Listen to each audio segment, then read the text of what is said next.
হ্যাঁ, good morning সবাইকে বন্ধুরা। আর আমি সৌগত চলে এসেছি গাব্বারের আরও একটা নতুন ভিডিও ডায়েরি নিয়ে। আজকের ভিডিওটা কোনো ট্রাভেল ব্লগ নয়, আজকের ভিডিওটা কোনো ডেলি ব্লগ নয়, আজকের ভিডিওটা হচ্ছে আমার 390 অ্যাডভেঞ্চার ওরিওর 1 বছরের এক্সপিরিয়েন্স শেয়ার। চলো শুরু করি তাহলে আমার 1 বছরের জার্নিটা তোমাদের সঙ্গে। এই 1 বছরে আমি অ্যাডভেঞ্চার 390 চালিয়েছি অলমোস্ট 25,000 কিলোমিটার।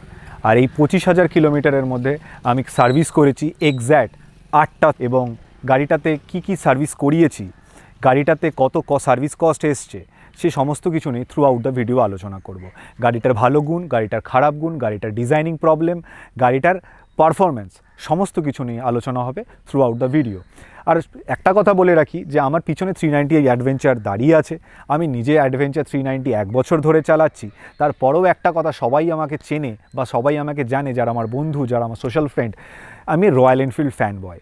তো রয়্যাল এনফিল্ড ফ্যান বয় থেকে সরে এসে আমি কেন অ্যাডভেঞ্চার 390-তে গেলাম, সেই গল্পটাও কিন্তু থাকবে থ্রু আউট দ্য ভিডিও। চলো মেন ভিডিওতে যাই। সো প্রত্যেকটা গাড়িরই ভালো এবং খারাপ গুণ থাকে, তো আমারও ভালো আর খারাপ গুণ মিশিয়ে আমার গাড়িটাও। তো আমার গাড়ি ভালো লাগার কিছু পয়েন্ট আছে। সেই প্রথম পয়েন্টটাতে আসি। সেই প্রথম পয়েন্টটা হচ্ছে পাওয়ার। তো আমাকে 390 অ্যাডভেঞ্চার এই সেগমেন্টে যে পাওয়ারটা দিচ্ছে, অন্য কোম্পানি যে এর কম্পিটিটার রয়্যাল এনফিল্ড হিমালয়ান 411, তাতে আমি সেই পাওয়ারটা পাইনি। হিমালয়ানের পাওয়ার হচ্ছে 24 কিংবা 25, নট আই মিন, আমি যদি ভুল না হয়ে থাকি, কিংবা ইয়াজদি অ্যাডভেঞ্চার যেটা 400 সিসির গাড়ি, তার পাওয়ার হচ্ছে 30। বাট এই 400 সেগমেন্টে 390 বা 400 বা 450 পর্যন্ত বা 411 পর্যন্ত যে পাওয়ারটা আছে, তার মধ্যে সবথেকে বেশি পাওয়ার দিচ্ছে এই গাড়িটা। এর পরের একটা পয়েন্টে আসি। যেই দুটো গাড়ির কথা আমি কম্প্যারিজনে টানলাম, তার প্রথম প্রেফারেন্স ছিল আমার, যেহেতু হিমালয়ান, যেহেতু আমি রয়্যাল এনফিল্ড ফ্যান বয়, সেখানে গাড়িতে ছিল ওটা tube tyre, spoke wheel tube tyre. এটা কিন্তু আমার কাছে খুব ডিসঅ্যাডভান্টেজ মনে হয়, বাট অনেকের কাছে এটা নয়। এটা ম্যান টু ম্যান ভ্যারি করে, রাইডার টু রাইডার ভ্যারি করে। তো আমার কাছে এটা ডিসঅ্যাডভান্টেজ মনে হয়েছে, কারণ আমি যেই সমস্ত টেরেনে যাই, যেখানে একা একা আমি ট্রাভেল করি, সেই সমস্ত জায়গায় যদি কোনো কারণে চাকা বসে যায়, তাহলে আমি ওইখানেই বসে পড়লাম। তো এই একটা আমার কনসার্ন ছিল যে আমাকে টিউবলেস টায়ার হতে হবে। এছাড়া যদি আমি বলি, গাড়িটাতে হচ্ছে ইলেকট্রনিক্স। এই গাড়িটাতে এই পাওয়ার সেগমেন্টে বা এই প্রাইস ব্র্যাকেটের মধ্যে, পাওয়ার বা সিসি ব্র্যাকেটের মধ্যে এত ইলেকট্রনিক্স কোনো গাড়িতে নেই। না আছে হিমালয়ানে, না আছে ইয়াজদিতে। হিমালয়ান 411, বারবার আমি মেনশন করছি, 411-র ক্ষেত্রে আমি বলছি। তো এই গাড়িটাতে আমার আছে কর্নারিং এবিএস, ওই দুটো গাড়িতে কিন্তু নেই। এই গাড়িটাতে আমার সুইচেবল এবিএস আছে, হতে পারে ওই দুটো গাড়িতে সুইচেবল এবিএস আছে, এটা আমার জানা নেই যে কতটা এই বিষয়টা নিয়ে। বাট কর্নারিং এবিএস নেই, ট্র্যাকশন কন্ট্রোল নেই, টোটাল টিএফটি ডিসপ্লে, যেখানে আমার ইনফরমেশন, ব্লুটুথ, নেভিগেশন, সমস্ত কিছু এখানে আমার কন্ট্রোল হয় ডিসপ্লেটা। তো ডিসপ্লেটাতে আমার একটা ছিল যে সমস্ত কিছু দেখাবে একটা ডিসপ্লের মধ্যে, সমস্ত ইনফরমেশন থাকবে, দেখতেও ডিসপ্লেটা খুব সুন্দর, সেই জন্য একটা। আর লাস্ট গুড পয়েন্টটায় আসি, সেটা হচ্ছে হ্যান্ডেলিং নো ডাউট হিমালয়ানের ভালো, স্টক এবং ইয়াজদিরও তাই, স্টক গুড। বাট আমি এই হ্যান্ডেল বারটা চেঞ্জ করার পরে যে কনফিডেন্ট আমি পেয়েছি গাড়ি চালাতে অফ রোডে বা অন রোডে, ইটস অ্যামেজিং। মানে আমার ভালো লাগার দিকটাও হয়ে গেছে যে এই গাড়িটার হ্যান্ডেলিং এবং গাড়িটার কিগুলোর মধ্যেই, চালানোর সময় কিগুলোর মধ্যেই যে ফেসিলিটিগুলো দিয়ে দিয়েছে কোম্পানি। প্রত্যেকটা গাড়িরই যেরকম ভালো দিক থাকে, সেরকম খারাপ দিকও থাকে। তো খারাপ দিকগুলোর প্রথম পয়েন্টে হচ্ছে গাড়িটার স্টার্টিং ইস্যু আছে, সেটা কিন্তু শীতকালের সময়। গাড়িটাতে সেলফ সুইচ স্টার্ট দেওয়ার সময় এক সেলফে স্টার্ট হয় না। শীতকালে সকালবেলা গাড়িটা স্টার্ট করার সময় একটু স্ট্রাগল করতে হয়, 2-3 বার সেলফ দেওয়ার হয়, তারপরে গিয়ে স্টার্ট হয়। এই প্রবলেম কিন্তু হিমালয়ানেও আছে, কিংবা অনেক গাড়িতেও আছে শীতকালে স্টার্টিং ইস্যু। তো এই গাড়িটাতেও আছে, এটা নেগেটিভ পয়েন্ট হিসেবেই আমি ধরি। সেকেন্ড পয়েন্টে আসছি গাড়িটার হেডলাইট। গাড়িটার হেডলাইট একটু প্রবলেমেটিক। গাড়িটার হেডলাইটের যা থ্রো, তাতে 50-60 ম্যাক্সিমাম 70 পর্যন্ত রাত্রেবেলা হাই রোডে অন্ধকার রাস্তায় ট্রাভেল করা যায় উইদাউট অক্সিলারি লাইট। কোনোভাবেই এটা নিয়ে হাই স্পিডে 390-এর একটা গাড়ি যার 45 পাওয়ার বিএইচপি, আমার মনে করি আমার কাছে 45 পাওয়ার মানে অনেক বেশি পাওয়ার। তো 45 বিএইচপি পাওয়ারে এই গাড়িটা যখন হাই রোড দিয়ে দৌড়ায় 80-90-এর ওপরে, তখন কিন্তু খুব প্রবলেম ক্রিয়েট করে। এছাড়া হচ্ছে গাড়িটার ডিজাইনিং এরর। গাড়িটার ডিজাইনিং এরর বলতে কি, গাড়িটাতে কোনো মিডল স্ট্যান্ড, মানে ডবল স্ট্যান্ড যেটাকে বলি আমরা, ডবল স্ট্যান্ড নেই, যার জন্য গাড়িটাতে আমার চেন লুপ করতে, সোলো ট্রাভেল করার সময় বা একা ঘরে খুব প্রবলেম হয়। প্যাডক্স না থাকলে গাড়িটাতে খুব সমস্যায় পড়ি আমি, বা পড়েওছি প্রচুরবার। আমাকে দোকানে গিয়ে প্যাডক্সে দাঁড় করিয়ে চেন লুপ করাতে হয়, তার জন্য চেন লুপ আমার, চেন ক্লিন আমার, কিন্তু তাও আমাকে পয়সা দিয়ে করাতে হয়। এটা একটা নেগেটিভ পয়েন্ট, যদিও আফটার মার্কেট সলিউশন আছে, বাট আমি করাইনি, বাট এটা কোম্পানি দিতে পারতো ম্যানেজ করে। সেকেন্ড, যদি ডিজাইনিং এররের কথা বলি, তাহলে গাড়িটাতে চেন লুপ করার পরে যেই জায়গাটা দিয়ে তেলটা আউট হয়, মানে সামনে সাইড স্ট্যান্ডের ওপরে, সেন্সারের ওপরে এসে পড়ে, দেখে মনে হবে কুচিনা চিমনির বাইরে যেরকম এক্সস্ট দিয়ে তেলগুলো বে পড়ে, একদম এক্স্যাক্ট ওরকম দেখতে লাগে। এটা খুব বাজে।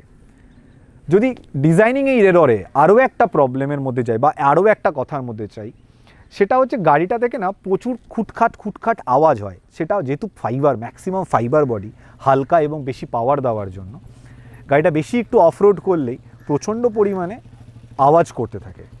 এইগুলো গেল গাড়িটার ডিজাইনিং প্রবলেম বা ডিজাইনিং এরর।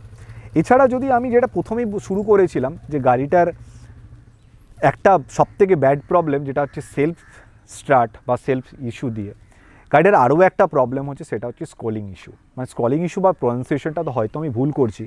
গাড়িটা সিগনালে দাঁড়ালে, গাড়িটা যদি নিউট্রালে থাকে আর গাড়িটা যদি স্টার্ট হয়, তাহলে হঠাৎ করে করে অটোমেটিকলি আপ অ্যান্ড ডাউন হয়। এটা হয়তো আমাকে অনেকে বলেছে যে হায়ার সিসির গাড়িগুলোতে নাকি এটা হয়। আমি জানি না, আমার এটাই লাইফের প্রথম হায়ার সিসির গাড়ি।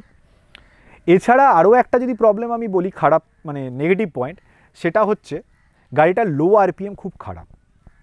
এটা জ্যামে কিংবা সিগনালে কিংবা বাজার এরিয়াতে গাড়িটা নিয়ে পার করতে আমি একটু ট্রাভেল হয়েছে আমার, মানে আমি একটু প্রবলেম ফেস করি। তো বেসিক্যালি এইগুলোই হচ্ছে আমার গাড়িটার খারাপ লাগার জায়গা। তো এবারে আসছি গাড়িতে কি আপগ্রেডেশন করেছি। পিছন থেকে শুরু করি।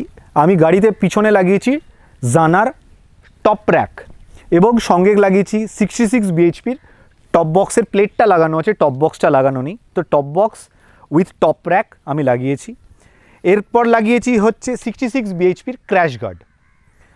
এছাড়া আপগ্রেড করেছি হচ্ছে গাড়ির হ্যান্ডেলবার, যেটা হচ্ছে আর্ট অফ মোটরসাইকেলের। গাড়ির মিরর, যেটা হচ্ছে হাস্কভার্না উইথ পিলিয়নের মিরর। এছাড়া গাড়িতে অক্সিলারি লাইট লাগিয়েছি, যেটা হচ্ছে ম্যাড ডগ স্কাউট এক্স। এবং সঙ্গে যেটা করেছি, গাড়িতে কিন্তু কোম্পানি হ্যাজার্ড লাইট অপশন দেয় না, সেই জন্য আমাকে আফটার মার্কেট ট্রিটমেন্ট করাতে হয়েছে। ফ্ল্যাশ এক্স বলে একটা কোম্পানি, তার ফ্ল্যাশ এক্স মডিউলটা লাগিয়েছি 390 অ্যাডভেঞ্চারের, যেটাতে ওই হ্যাজার্ড লাইটটা, দুটো ব্লিঙ্কার একসঙ্গে জ্বলে সেটা। এবং গাড়ির যে স্ক্রলিং প্রবলেম, গাড়ির যে স্টার্টিং ইস্যু, গাড়ির যে লো আরপিএম ইস্যু, সেইগুলোর জন্য গাড়িতে আমি একটা ডিভাইস লাগিয়েছি, যেটা হচ্ছে পাওয়ারট্রনিক ফুয়েল এক্স, পাওয়ারট্রনিকের ফুয়েল এক্স। তো এটা আমি লাগিয়েছি পাওয়ারট্রনিকের ফুয়েল এক্স, যেটা আমার হ্যান্ডেলবারে সুইচ দেওয়া আছে। এটা প্রোটা, আর একটা ম্যানুয়াল হয়, একটা প্রো হয়, তো আমি প্রোটাই লাগিয়েছি। এইটা হচ্ছে আমার এই এখনও পর্যন্ত গাড়ির আপগ্রেডেশন। আমি একটা লাইন বলে নিই যে গাড়িতে আমি এরপরে যে আপগ্রেডেশনটা করব, যেটা একদম রেডি হয়ে আছে, সেটা হচ্ছে অফরোডে গেলে যেহেতু গাড়ির হেডটা একটু ঢিলে হয়ে যায়, যেহেতু ফাইবার হওয়ার কারণে, তো এই ক্ল্যাম্পটার জন্য আমি একটা ব্র্যাকেট কিনেছি, যাতে অফরোডে থাকাকালীন বা অফরোডে থেকে ফিরে আসাকালীন বা অফরোডে গাড়ি চলার সময় গাড়িতে হেড থেকে কোনো ধরনের আওয়াজ না হয়। এছাড়া এই ভাইজারটা চেঞ্জ করার কথা চলছে, যাতে ট্যুরিংয়ে একটু সুবিধা পাই। এবং একটা জিপিএস ডিভাইস, এই জিপিএস ডিভাইসটা আমার অনেক দিনের ইচ্ছে, বাট এখনও লাগিয়ে উঠতে পারিনি। তো একটা জিপিএস ডিভাইস, এই তিনটে হচ্ছে এখন অন প্রসেস, যেটা আমি আপগ্রেডেড করব। সো এবার আসছে গাড়ি সার্ভিস কস্টের জায়গাটায়। তো সার্ভিস কস্ট প্রত্যেকটা মানুষেরই সবথেকে বড় কনসার্ন গাড়ি কেনার পরে, যে কোনো ধরনের গাড়ি কেনার পরে, সে 90 সিসি স্কুটি হোক বা 1000 সিসির বাইক হোক কিংবা 4 হুইলার হোক, সব মানুষেরই একটাই চিন্তাধারা থাকে, যেটা হচ্ছে সার্ভিস কস্ট বা সার্ভিস ইন্টারভ্যাল, কত টাকা খরচা হচ্ছে। কেটিএম 390 অ্যাডভেঞ্চারে কিন্তু সেরকম কোনো সার্ভিস কস্ট নিয়ে হেডেক নেই, কারণ খুবই কম দামে কস্ট হয়ে, খুবই কমে আমার সার্ভিস হয়ে যাচ্ছে। বেসিক্যালি মোবিল ফিল্টার যেটা বেসিক লাগে, টপ আপ, এইগুলো নিয়ে আমার প্রত্যেকটা বারে খরচা হয়েছে 2100 থেকে 2700 টাকার মধ্যে, নট মোর দ্যান দ্যাট। যদি মোবিলটা আমি মোটুলের নিই তবে, বাট আমি লাস্ট 2-3 বারে মোবিল চেঞ্জ করে পারফরমেন্স দেখেছি, এয়ার ফিল্টার চেঞ্জ করেছি প্রত্যেকটা সার্ভিসিংয়ে। তো সেক্ষেত্রে আমার সার্ভিস কস্টটা একটু বেড়েছে, কারণ মোটুল দিয়ে যদি সার্ভিস করাও, তাহলে তোমার কস্টিং পড়ে যাচ্ছে 1750 টাকা সার্ভিস সেন্টারে। কিন্তু আমি দুবার লিকুইমেলি দিয়ে করেছি, যেক্ষেত্রে আমার 4400 টাকার ওপরে শুধু মোবিল এবং ফ্ল্যাশার এইগুলো দিয়ে আমার কস্টিং পড়েছে। একবার লাগিয়েছি হচ্ছে তোমার এএমস অয়েল, যেটা আমেরিকান সুপার বাইকে ইউজ হয় অ্যাবাভ 350 সিসির জন্য, সেটার কস্টিংটাও বেশি 1800 টাকা। এবং একবারই আমি করেছি হচ্ছে লাস্টবার, সেটা হচ্ছে মোটরএক্স। তো মোটরএক্সেরও তো সেম প্রাইস। মোটরএক্স টোটাল খরচা পড়েছে আমার ওই নিয়ার টু লিকুইমলির মতোই 4400 টাকার মতো সার্ভিস কস্ট পড়েছে। এছাড়া brake pad, cable, body part, এইগুলো প্রত্যেকটা গাড়ির প্রত্যেকটাভাবে ডিপেন্ড করে সে গাড়ির ব্র্যান্ড এবং গাড়ির পার্টসের ওপরে। এটাতে আমি যাচ্ছি না, আর এটাকে আমি সার্ভিস বলিও না। সার্ভিস মেন হচ্ছে তোমার ইঞ্জিনের সার্ভিস, গাড়ির Mobil filter, oil filter, air filter, top up, brake pad, এইগুলোই হচ্ছে গাড়ির মেন সার্ভিস। তো এই গাড়িটার সার্ভিস নিয়ে আমার কোনো হেডেক নেই, কোনো কমপ্লেন নেই। প্রপার সার্ভিস পেয়েছি প্রত্যেকবার, প্রপার পকেট ফ্রেন্ডলি সার্ভিস করেছি। অনেকেরই কথা আছে যদি থাকে পকেটে এটিএম তবে কিনো কেটিএম, বাট আমি এটার সঙ্গে একদম ডিসএগ্রি করি। সত্যি কথা বলছি, তোমরা চোখ বন্ধ করে অ্যাডভেঞ্চার 390 কিনতেই পারো। এবার আসছি আমি গাড়ির একদম পার্সোনাল জায়গাটায়, যেটা আমার পার্সোনাল এক্সপিরিয়েন্স। এই 1 বছরে আমার অ্যাডভেঞ্চার 390 ওরিওকে নিয়ে আমি প্রচুর ট্রাভেল করেছি। 25,000 kilometre, 12 months, not a joke. On an average আমি প্রত্যেক মাসে 2000-এরও বেশি করে গাড়ি চালিয়েছি। ধরে নিলাম 2000, রাউন্ড ফিগারে 2000 কিলোমিটার করে গাড়ি চালিয়েছি প্রত্যেকটা মাসে। তো সেখানে দাঁড়িয়ে আমি গাড়িটাতে বেশ কিছু প্রবলেম ফেস করেছি। তার প্রবলেমগুলোর মধ্যে হচ্ছে গাড়িটার বিল্ড কোয়ালিটি একটু ভালো করা যেতে পারতো, কারণ গাড়িটা একটু অফ রোডে গেলেই গাড়িটা থেকে এক ধরনের আওয়াজ হয়, ওইগুলো খুব ইরিটেট করে। এছাড়া গাড়িটাতে লো আরপিএম যেহেতু খারাপ, জ্যামে কিংবা ট্রাফিকের মধ্যে গাড়িটা চালাতে একটু প্রবলেম ফেস করতে হয়। হাই রোডে বা হাইওয়েতে সুপার মোডে, মানে সুপার ইন দ্য সেন্স ফুল থ্রটেলে গাড়িটা চালিয়ে যে আরামটা আছে, সেই আরামটা ইনসেন। এটা আমি বলে এক্সপ্রেস করতে পারবো না, এত সুন্দর। গাড়ির সার্ভিস নিয়ে আমার কোনো প্রবলেম নেই।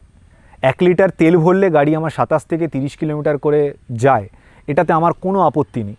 কারণ আমি যেই বিষয়টা থেকেই গাড়িটাতে শিফট করেছি, সেই বিষয়টা কিন্তু 15 কিলোমিটার ছিল 1 লিটারে, মানে আমার 4 হুইলার গাড়িতে।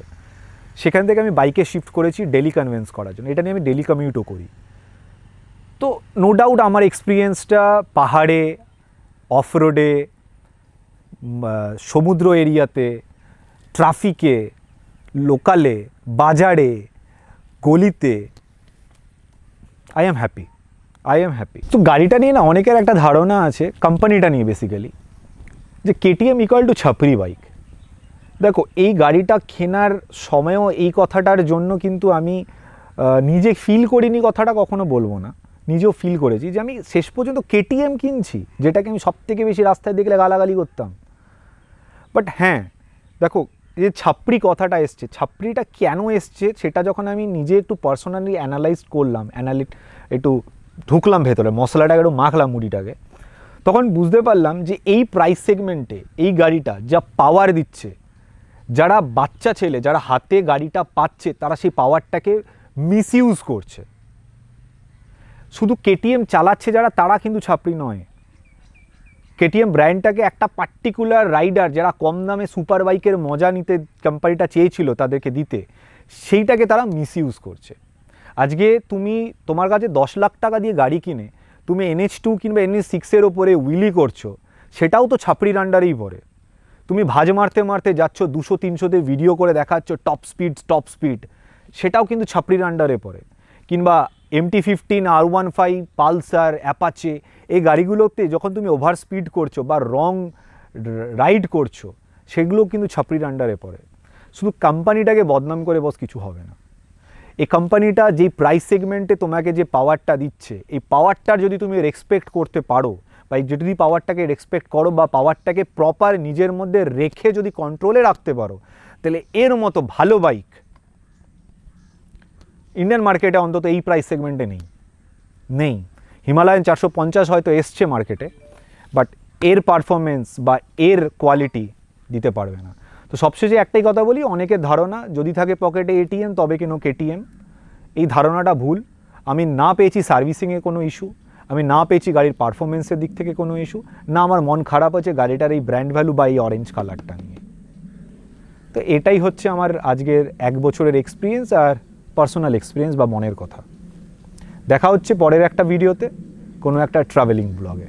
ততক্ষণের জন্য ভালো থেকো, সুস্থ থেকো আর ব্লগে থেকো।